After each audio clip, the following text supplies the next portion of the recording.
सिराजुल हक साहब, आज आपने भी मुल्क गिर हड़ताल की कॉल दी। आज पूरे मुल्क में हड़ताल थी, ताजिर बिरादरी भी हड़ताल में शरीक थी। आम आवाम तो है ही सड़कों पर, कभी बिल जलाने में और कभी अपनी बेबसी दिखाते हैं कि आएँ देखें हम कितने बेबस हैं। ये मलबा निगरान हुकूमत पर डलेगा आने वाले इंतखाबात में, या पहली हुकूमतें जिम्मेदार हैं? सिराजुल हक साहब। बिस्मिल्लाह रहमान रहीम। देखिए बहन, निगरान हुकूमत अगर ये काम छोड़ दे कि उनकी वकालत ना करे, उनकी तर्जुमानी ना करे, तो ये सारे फैसले तो गुज़श्ता हुकूमतों ने किए हैं। उन्होंने आपके हमारे पूरी कौम के हाथों में हथकड़ियाँ डाली है। उन्होंने ये कर्ज़े लिए हैं, खुद हड़प किए हैं, करप्शन की है, चोरी की है, पैसे यहाँ कमाकर बाहर मुंतकिल किए। जिन लोगों ने चोर और डकैत और इस तरह के लोगों को टिकट देकर असम्बलियों तक पहुँचाया, वो सारे इन जराइम में मुलविस है। निगरान हुकूमत से हमारा डिमांड यही है कि आप उनकी वकालत ना करें, आप महंगाई में इजाफा ना करें, आप उनके फ़ैसलों के नफाज में इतना मोदी ना बन जाए। और इस हुकूमत से हमारा एक और भी यही है कि जो आज का ज़बरदस्त हड़ताल हुआ है, मुनज़्ज़म हड़ताल, पुरअमन हड़ताल, पूरी कौम ने ज़बरदस्त यकजहती का मुज़ाहरा किया है। आज आपके इस प्रोग्राम के ज़रिए मैं पाकिस्तान के 24 करोड़ आवाम को भी और अपने 80 लाख दुकानों के मालिकान को भी मुबारकबाद पेश करता हूँ। लेकिन अब निगरान हुकूमत के लिए लम्हा आया है कि इस हड़ताल को बेस बनाकर IPPs के कंपनियों से भी बात करे, बैनुल-अक़वामी इदारों से भी बात करे कि हमारी कौम ये बोझ नहीं उठा सकती है, उनके साथ एक सांस है, रह गया है और क्या है। इसलिए जराइम तो उन्होंने किया और इसलिए वो खामोश है। वो आवाम का सामना भी नहीं, आवाम का सामना नहीं कर सकते हैं। पीपल पार्टी ने ये मुआहिदे किए, मुस्लिम लीग और PTI ने उसको आगे बढ़ाया, और मौजूदा निगरान हुकूमत जिस तरह आप कहते हैं कि बेबस है, बेबस इतना भी नहीं है। ये 3-4 काम सिराजुल हक साहब, जब इलेक्टेड हुकूमतें कभी कुछ नहीं कर सकी, अरब से ज़्यादा ये लोग IMF के आगे ये बोल नहीं सकते, IMF से हम अपने मुतालिबात मनवा नहीं सकते, तो हम निगरान हुकूमत से क्यों एक्सपेक्ट कर रहे हैं कि वो IMF की साइड ना ले, या IMF की बात ना करे, या IMF की बात माने ना? जब मुंतखब हुकूमतें IMF के सामने बेबस होती हैं तो निगरान हुकूमतों का क्या सवाल बनता है फिर? मैं आपसे ये शेयर करना चाहता हूँ कि निगरान हुकूमत अच्छी पोजीशन में है। अच्छा, कि कौम को इस दलदल से निकाले। मसलन हमारा मौक़िफ़ यही है कि जो 220 अरब से ज़्यादा मुफ्तखोरे कहा जाते हैं बिजली, वो इस्तेमाल करते और बोझ हम पर आ जाते हैं। हालांकि ये गरीब लोग नहीं हैं, ये ख़ुद हुकूमत के अपने अदाद व शुमार हैं। ये 22 ग्रेड के लोग हैं, 20 ग्रेड के लोग हैं, 19 ग्रेड के लोग हैं, 18 ग्रेड के लोग हैं, 1,90,000। और ये ख़ुद कौमी असम्बली की स्टैंडिंग कमेटी के सामने वजारत के तर्जुमान ने रिपोर्ट की तौर पर यह बात रखी है कि 1,90,000 ऐसे ऑफिसर्स हैं जो मुफ्त बिजली इस्तेमाल करते हैं। लेकिन मुफ्त बिजली वो इस्तेमाल करते हैं और बोझ आप पर, मुझ पर और पूरी कौम पर आ जाती है। पहली बात तो ये।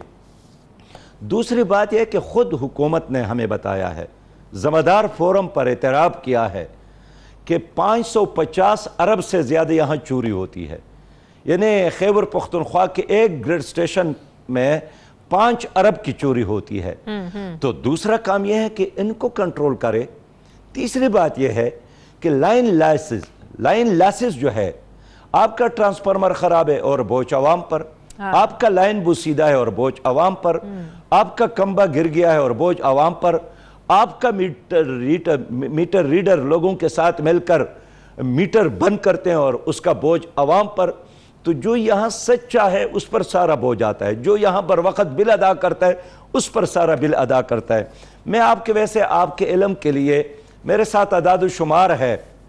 मैंने आज ढाका से मालूमात लिए बांग्लादेश के कि वहाँ बिजली का रेट क्या है। तो ढाका के दोस्त ने मुझे बताया कि जो 100 से कम यूनिट इस्तेमाल करे वो 3.98 रुपये बिल देता है, जो 200 यूनिट इस्तेमाल करे वो 6 रुपया का बिल देता है। जो 300 यूनिट इस्तेमाल करे पर यूनिट देता है, 30 रुपए बिल देता है। ये जो आप बता रहे हैं पर यूनिट ये प्राइस पे करते हैं 6 रुपया पर यूनिट। और जो पर यूनिट और जो 600 यूनिट इस्तेमाल करे वो 10.45 रुपए फी यूनिट पे करते हैं। इसी तरह बांग्लादेश के अलावा इंडिया में, श्रीलंका में, भूटान में, नेपाल में, इन तमाम ममालिक का मैंने जो जमा किया, इवन अफगानिस्तान में, तो सबसे ज्यादा महंगी इस वक्त पाकिस्तान की हुकूमत अपने अवाम को दे रही है। आप मुझे बताएं, हमने क्या जुर्म किया, अवाम ने क्या जुर्म किया? चोरी आप कंट्रोल नहीं कर सकते, मिसमैनेजमेंट आपकी है, मुफ्तखोरे आपके 1,90,000 की तादाद में मौजूद है। आज बहन मेरे पास एक आदमी आया, वो एक किराए के मकान में रहता है, किराया मकान है 20,000 रुपया, उसका बिल आया है 40,000 रुपया। तो कहते हैं कि अब मैं किराया मकान दूं 20,000 या 40,000 का बिल दे दूं। खैर, एक महीने तो ये हुआ, पड़ोसी से कर्ज लेगा, जेवरात फरोख्त करेगा, भैंस बकरी भेड़ फरोख्त करेगा, अगला महीने क्या करेगा? इसलिए लोगों के लिए जिंदगी और मौत का मसला बन गया है। मुझे एक बात बताएं, आज जबरदस्त हड़ताल हुआ है। आज 12 बजे तक मैंने हुकूमत को टाइम दिया है, 12 बजे तक। हाँ नहीं तो अगर 12 बजे तक क्या हो सकता है सिराजुल हक साहब? 12 बजे तक आप बताएं। 12 बजे तक क्या हो सकता है? ना यूनिट की कीमतें कम हो सकती हैं, ना इतनी जल्दी रिलीफ मिल सकता है। सबसे बड़ी बात कि जो इलेक्टेड हुकूमतें हैं वो इसमें कुछ नहीं कर सकी, जिन्होंने वोट मांगना है, जिनको पता है कि हमें इसका खमियाजा भुगतना पड़ेगा, तो निगरान हुकूमत जिनका कोई स्टेक ही नहीं है इलेक्शंस में, जिन्होंने कौन सा आवाम के पास जाना है वोट लेने के लिए, तो वो कैसे इस तरह के फैसले कर सकती हैं? उनको तो मुश्किल फैसले लेने में भी कोई आर नहीं है। बहन, ये मैं आपके लिए में लाना चाहता हूँ, ये मैं मानता हूँ, आपकी बात से इत्तेफाक करता हूँ कि शहबाज शरीफ सारे कारनामे उन्हीं लोगों के हैं, ये मुआहिदे उन लोगों ने की है, पीपल्स पार्टी ने की, IPPs का। आपको याद होगा वो नारा के मेरे घर में, मेरे गांव में बिजली आई है, वो यही बिजली थी जिसके प्रोपेगंडे पर वो इलेक्शन भी जीतना चाहते हैं, लेकिन हमारे हाथों में हथकड़ियाँ डाली है। मैं आपसे यही कहना चाहता हूं कि निगरान हुकूमत का प्लस पॉइंट क्या है? अच्छी पोजीशन, मजबूर हुकूमत नहीं है, ये चाहे तो सही फैसले कर सकती हैं, एक बात ये। दूसरी बात यह है कि आने के बाद 15 अगस्त को इन्होंने फी लीटर पेट्रोल की कीमत में 20 रुपये इजाफा किया जी, फिर अभी 15 रुपया इजाफा किया, फिर 18 रुपये डीजल की कीमतों में इजाफा किया। ये हुकूमत कम से कम ये कर सकती थी कि हम निगरान चंद दिनों के लिए आए हैं, हम अवाम पर ये ड्रोन हमले नहीं कर सकते। मुंतखब हुकूमत आएगी, वो जाने और उनके पैसा ले जाने। इनका काम सिर्फ यह है कि एक शफाफ इलेक्शन का इनेकाद करके सुरखरू हो जाए। इनका काम ये नहीं है कि IMF के फैसलों के निफास के लिए अपने वसाइल और अपने नहीं, तो अगर ये IMF की बात नहीं माने तो फरवरी मार्च में को वापस ले ले। अब फरवरी मार्च में आपको दोबारा पैसे नहीं मिलेंगे अगर ये भी हुकूमत IMF के मुतालिबात ना माने। अब देखें, IMF नहीं कहा है ना हम सब्सिडी, IMF के मुआहिदों में ये चीज़ शामिल नहीं है कि आप अपनी आवाम को सब्सिडी दें। हमारी हुकूमत हमें सब्सिडी नहीं दे सकती है, IMF को सूट नहीं करता, तो हम IMF से दोबारा पैसे लेने के काबिल ही नहीं रहेंगे। अभी अक्टूबर में उनका रिव्यू है। देखिए, यही तो बहुत बड़ा जुर्म है जो साबिक़ तमाम हुकूमतों ने की है कि IMF के साथ मुआहिदे क्यों किए हैं। 1958 से लेकर 2023 तक 23 बार हमने उनके साथ इसी तरह कर्जे लेकर मुआहिदे किए, और हर हुकूमत यही दलाइल देती रही कि बस ये कर्जा लेंगे। कर्जा लेते तो फिर सनती तरक्की भी करते, ज़री तरक्की भी करते, कौम तरक्की करते, तालीम पर खर्च करते। अफसोस तो इस बात पर है कि कर्जे लेते हैं, हड़प कर जाते हैं, चोरी कर जाते हैं, यहाँ वहाँ से लाते हैं, फिर यहाँ से दोबारा उठाकर बाहर के ऑफशोर कंपनियों में छुपा जाते हैं। ये नेब के केसेस किन पर बने हैं? पानामा लीक्स में किन के नाम है? पानामा लीक्स में किन के नाम है? मेरा या आपका नाम तो नहीं है, इन लोगों के नाम है। पंडोरा बॉक्स में किन के नाम है? तो शखाना लूटने वालों में एक का नाम नहीं है, सब लोग शामिल है। मैं इसलिए चाहता हूं कि निगरान हुकूमत इन फैसलों को वापस ले, ये इनका इख्तियार है ही नहीं, ये सिर्फ इलेक्शन करा के आफियत के साथ अपने घर तशरीफ ले जाए।